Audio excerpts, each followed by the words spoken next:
Are you wondering how to write and deliver effective testimony to the Maine legislature?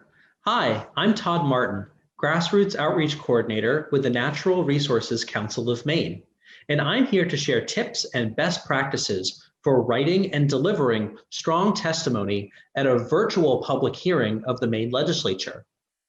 NRCM has been protecting the nature of Maine for more than 60 years, but this year, the legislature has adopted new rules for accepting public testimony online via Zoom webinar, which it has never done before.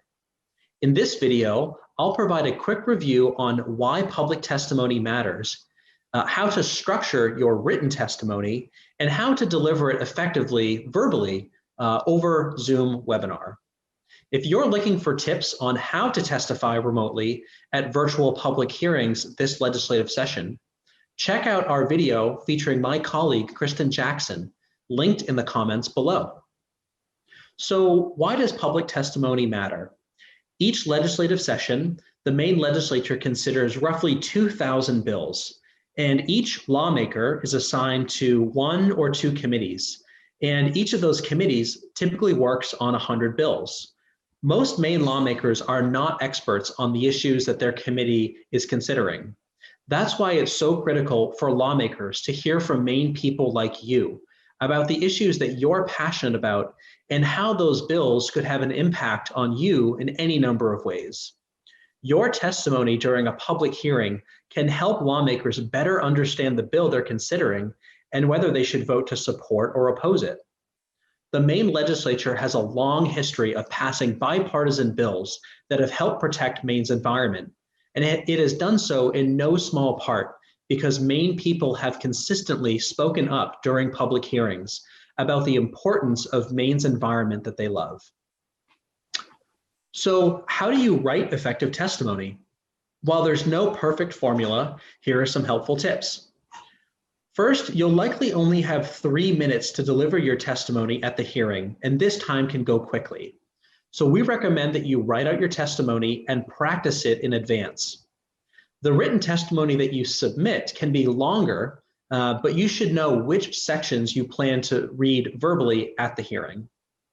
Second, always begin your testimony by recognizing the two committee chairs out of respect, followed by an introduction of yourself, identification of the bill that you're testifying on, and your position on the bill. So for example, you could start your testimony by saying, Senator Jones, Representative Smith, my name is Todd Martin and I live in Winslow, and I appreciate the opportunity to testify today in support of LD 202. Third, make your testimony personal if you can, by telling a story about how the bill affects you and your family. Lawmakers are humans, and like all humans, we remember stories better than facts and figures. Explain why you care deeply about the bill and why it matters to Maine people like you. Fourth, demonstrate your knowledge of the bill and get specific. Speak to some of the details of the bill that matter most to you. Doing so will demonstrate to the committee that you understand the legislation and that you are a trusted source of information. Fifth, always close your testimony by thanking the committee for the opportunity to share your comments, and reiterate how you'd like the committee to vote, and share that you'd be glad to answer any questions that committee members might have. And of course, be prepared to answer questions from the committee. And finally, make sure to proofread your testimony before you submit it and avoid any typos or grammatical errors. So once you've written strong public testimony, here are a few additional recommendations on how to deliver it effectively verbally at a virtual public hearing via Zoom webinar. So first, make sure that you submit your testimony to the committee in advance of the public hearing using the online testimony submission portal so that the committee members can read along with your testimony as you're delivering it at the hearing. Second, make sure to find a quiet spot with no background noise before you log into the hearing. Ensure that you're in a comfortable position and be mindful of your posture. Consider standing to deliver your testimony as you would if the hearing were happening in person. Just make sure that your webcam is positioned to just show your shoulders up to your head.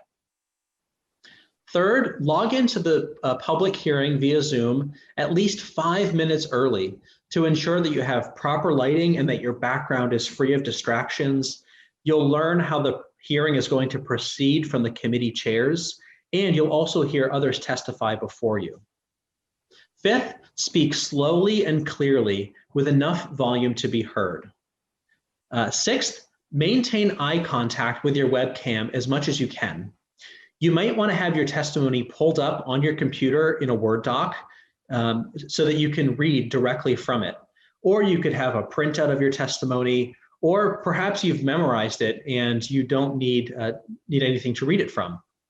If you have your testimony on your computer screen, try scrolling through your testimony as you read it, and so that the line that you're reading stays at the top of your computer screen. And this will help you maintain eye contact with your webcam.